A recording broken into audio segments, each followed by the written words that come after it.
जय हिंद। देखिए 2 अगस्त को मोदी जी ने एक नया प्लेटफॉर्म चालू किया पेमेंट के लिए, जिसका नाम है ई रूपी। ये यूपीआई की तरह ही काम करेगा, लेकिन एकदम यूनिक होगा। इससे चोरी नहीं हो पाएगी, जिस काम के लिए दिया जाएगा वही होगा। आखिर ये वर्क कैसे करेगा, इसको समझते हैं। बड़ा सिंपल सा चीज है, ये वर्क कैसे करेगा। देखिए, जो ई रूपी आया है वो एक्चुअल में ई रूपी ना होके वो यूपीआई का ही एक एडवांस वर्जन है। देखिए, रूपी यूपीआई के आगे ई रूपी कर दिए। अब यूपीआई है वो अलग टॉपिक की चीज हो जाता है। तो देखिए, इसका जो शुरुआत हुआ है 2 अगस्त 2021 को हुआ है, और यूपीआई जो था बहुत पहले से चल रहा है, 11 अप्रैल 2016 से ही चल रहा है। इन दोनों को बनाया है हमारी एनपीसीआई ने। ये क्या चीज है एनपीसीआई? इसको होता है national payment corporation of India. यही देश में जितना भी पेमेंट होता है, आप ट्रांसफर कैसे भी करते हैं पैसा वगैरह, इसी को ये सारा चीज कंट्रोल करता है। इसे कहते हैं, इसी के अंडर सब आते हैं, इसलिए इसे अम्ब्रेला कहते हैं। मतलब इसी के छतरी के अंदर सब आते हैं, एनपीसीआई के अंतर्गत। अब ये कैसे काम कर रहा है समझिए ध्यान से इसको।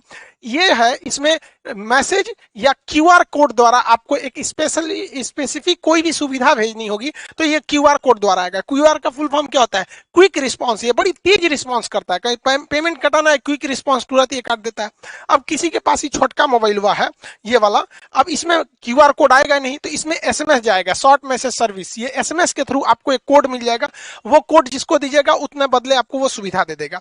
तो ये आता कैसे, अब ये कैसे काम करेगा इसको ध्यान से समझते हैं। जैसे अगर सरकार किसी को कंबल देना चाहती है, तो सरकार के पास पहले यही 2 ही रास्ते थे, या तो उसको कंबल दे या तो उसको पैसे दे। बीच में से पूरा कंबलों गायब हो जाता था, पैसों गायब हो जाता था।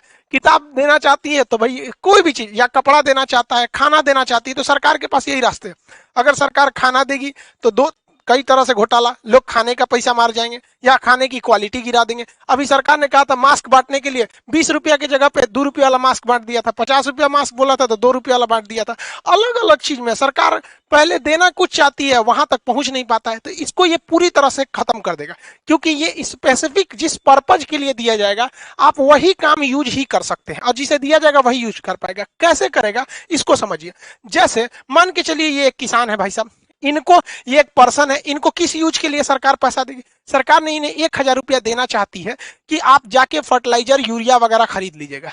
तो अगर इनको कैश पैसा दिया जाता तो कोई गारंटी नहीं थी कि वो यूरिया खरीदते कि कुछ और खरीद लेते। तो अब सरकार क्या करेगी, इनके मोबाइल पर 1000 रुपए का एक क्यूआर कोड भेज देगी।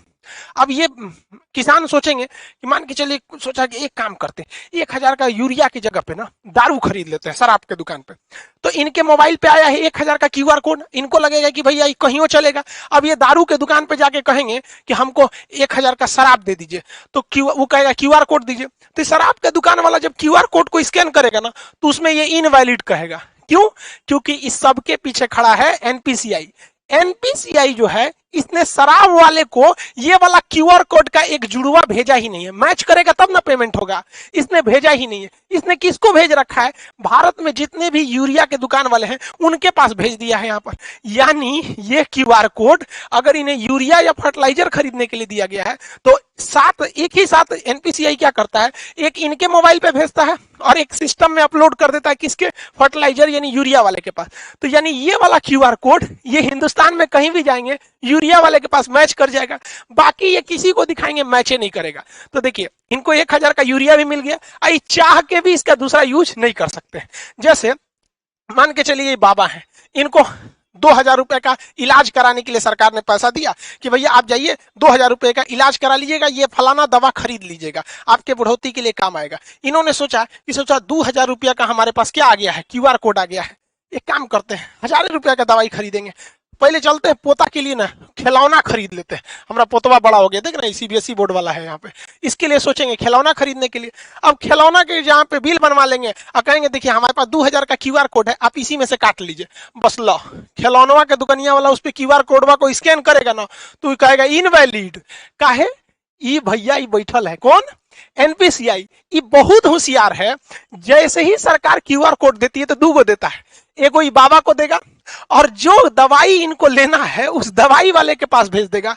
इसका मतलब इनका 2000 का क्यूआर कोड इसका जो जोड़ा है मैच करेगा तभी ना जी, जैसे ताला चाबी मैच करना चाहिए कि नहीं करना चाहिए, तो इनका जोड़ा जो मैच करेगा दुनिया के किसी चीज से मैच नहीं करेगा। वो जब भी मैच करेगा तो दवाई वाले से मैच कर जाएगा। अब जाएंगे 2000 रुपये जहां दवाई वाले को देंगे वो स्कैन करेगा, धड़ाक से हो जाएगा। यानी ये क्यूआर कोड जो एनपीसीआई देगी ई रूपी के तहत वो जोड़ा में देगी, एक आपको देगी एक दुकान वाले को। इसीलिए कहता है जिसको देगी वही यूज करेगा और जिस काम के लिए देगी वही काम कर सकते हैं। एक और एग्जांपल समझते हैं। मान के चलिए आजकल एजुकेशन में महिलाओं को एजुकेशन बहुत जरूरी है, तो महिला एजुकेशन के लिए बबनी को पैसा दिया गया कि जाओ तुम 5000 का किताब खरीदो, तुम पढ़ोगी देश आगे बढ़ेगा।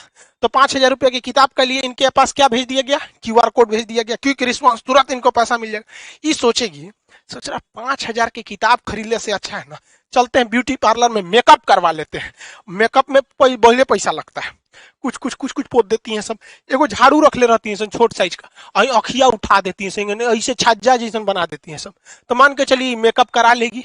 अब मेकअप करेला के बाद कहेगी देखिए हमको मोदी जी ना 5000 रुपया का क्यूआर कोड दिए हैं, आपको पैसा चाहिए था, लीजिए स्कैन कीजिए।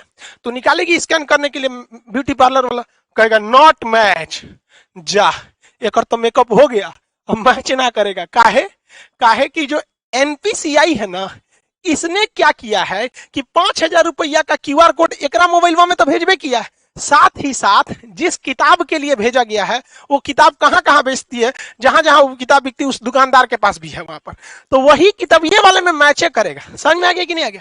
दूसर कोनो चीज में मैच नहीं कर सकता है, ये फायदा है। इसीलिए इसे कहा जाता है कि स्पेसिफिक पर्सन ही यूज कर सकता है और उसी काम के लिए यूज कर सकते हैं जिसके लिए इसे भेजा गया है। ये क्यूआर कोड जो है ई रूपी का, ये बनेगा कैसे? अब देखिए कैसे बनेगा, उसमें बैंक बनाएंगे, सब बैंकों की जिम्मेदारी है। अभी शुरुआत में कुछ बैंक है जैसे एसबीआई, एचडीएफसी वगैरह वगैरह, धीरे धीरे सारे बैंकों को इससे जोड़ दिया जाएगा।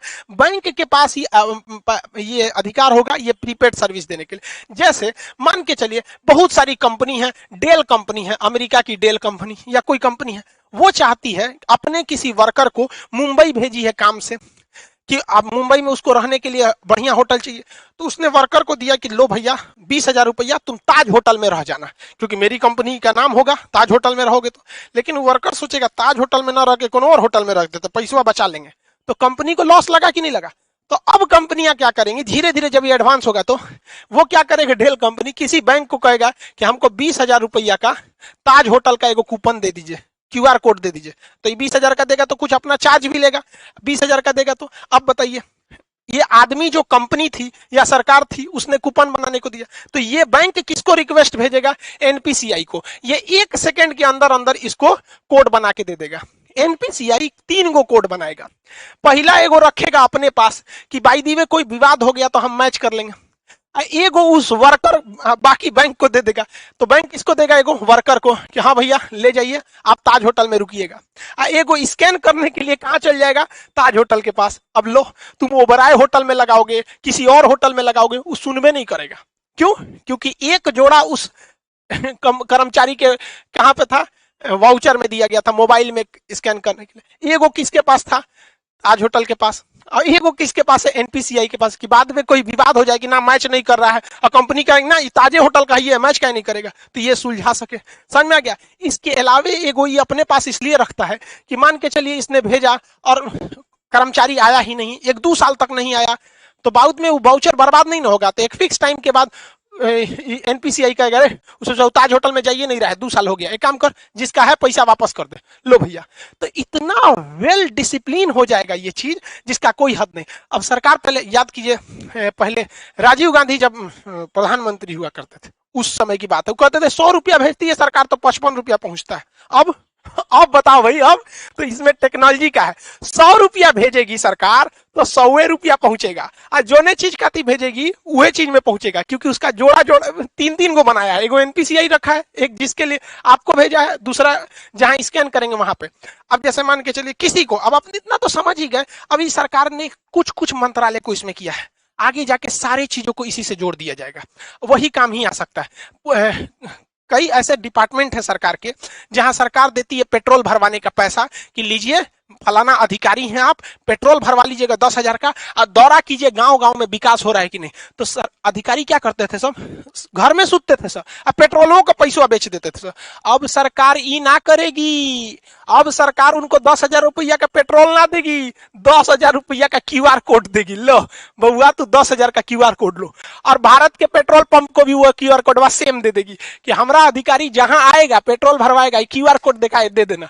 अब अगर वो घरे में बैठल है, कैश पैसा आना नहीं है, टाइम के अंदर खत्म नहीं होगा तो एनपीसीआई वापस पैसा सरकार को भेज देगा। अब लो, तो इसीलिए इसे कहा जाता है कि स्पेसिफिक पर्पज के लिए ही स्पेसिफिक इंसान ही यूज कर पाएगा। तो ये पूरा खेल चल रहा है एनपीसीआई के अंडर में, वो काफी मैच कर रहा है इसको। इसके और भी बहुत सारे फायदे हैं।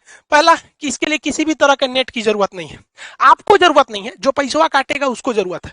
अब मेरे पास क्यूआर कोड आ गया है तो हमको क्या जरूरत है नेट कोड का, जो पैसा काटना है जो दुकानदार है उसके पास रहना चाहिए, पर्सन के पास नहीं रहना चाहिए। इसके लिए किसी एप्लीकेशन की जरूरत नहीं है।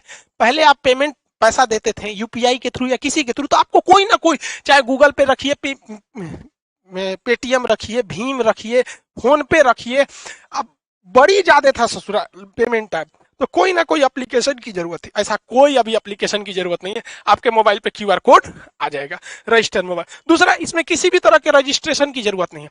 अभी क्या है, कोई मोबाइल से करना चाहता है तो फोन पे डाउनलोड कर लेगा, ले ससुरा केवाईसी नहीं है, रजिस्ट्रेशन नहीं है, 20 गो झमेला है, इसमें कोई रजिस्ट्रेशन की जरूरत, कोई लिमिट भी नहीं है, कितना का क्यूआर कोड बनाना है कितना, कोई दिक्कत नहीं है। अभी ये शुरुआती फेज में है, आने वाले 4-5 साल बाद ये बहुत ही ज्यादा बढ़ जाएगा। एक वक्त था, आज से 10 साल पहले लोग एटीएम यूज करने नहीं जाते थे। एगो बैंक का एटीएम था ससुरा, कौन बैंक का था, आईसीआईसीआई का था कि एचडीएफसी का, उसमें हम आज से 10-12 साल पहले एटीएम का कड़वा लगाए थे, तो अंदर लेके चल गया था, धक धक करने लगा था, सोचा हमारा कड़वा अंदर ले गया, देगा कि नहीं देगा। लेकिन आज देखिए एटीएम कितना फेमिलियर हो चुका है, तो धीरे धीरे ये भी काफी फेमिलियर हो जाएगा। अब आप समझ गए कि ये स्पेसिफिक काम में ही इसे यूज किया जा सकता है। आने वाले वक्त में सारे लोग अब ऐसे ही करेंगे। जैसे कोरोना में किसी को आपको खाना देना है, तो एक काम कीजिए, आपको मान के चलिए दिल्ली के लोगों को खाना देना है, तो आप क्या कीजिए, 1000 क्यूआर कोड बना लीजिए, और उस क्यूआर कोड का एक कॉपी तो एनपीसीआई के पास रहेगा, आपको दुइये को ना मिलेगा। तो आप क्या कीजिए, उस 1000 क्यूआर कोड को दिल्ली के होटल को दे दीजिए, और बाकी बचा को 1000 जनता को दे दीजिए। तो वो क्यूआर कोड कहां जाएगा, होटल में, खाइबे करेंगे, बाकी तो पैसा मिलेगा नहीं। तो जिस काम में जाएंगे अब पैसा वहीं यूज होगा। बहुत बहुत धन्य है भैया ये टेक्नोलॉजी जो आया, अगर ये टेक्नोलॉजी नहीं रहता, नेट इतना नहीं रहता, तो बहुत ये सब चीज बहुत मुश्किल थी। और एक तरह से अगर आप देखेंगे ना, तो डिजिटल इंडिया का यही फायदा है। और डिजिटल इंडिया को सफल बनाने में सबसे ज्यादा अगर कोई योगदान है तो जियो ने जो शुरुआत में फ्री दिया, लोगों को इतना ना आदत दिला दिया कि लोग अब डिजिटल हो गए।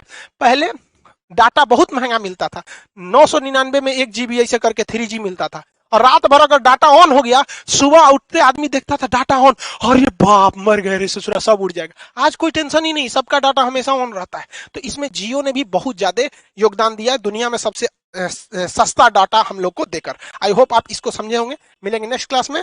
जय हिंद।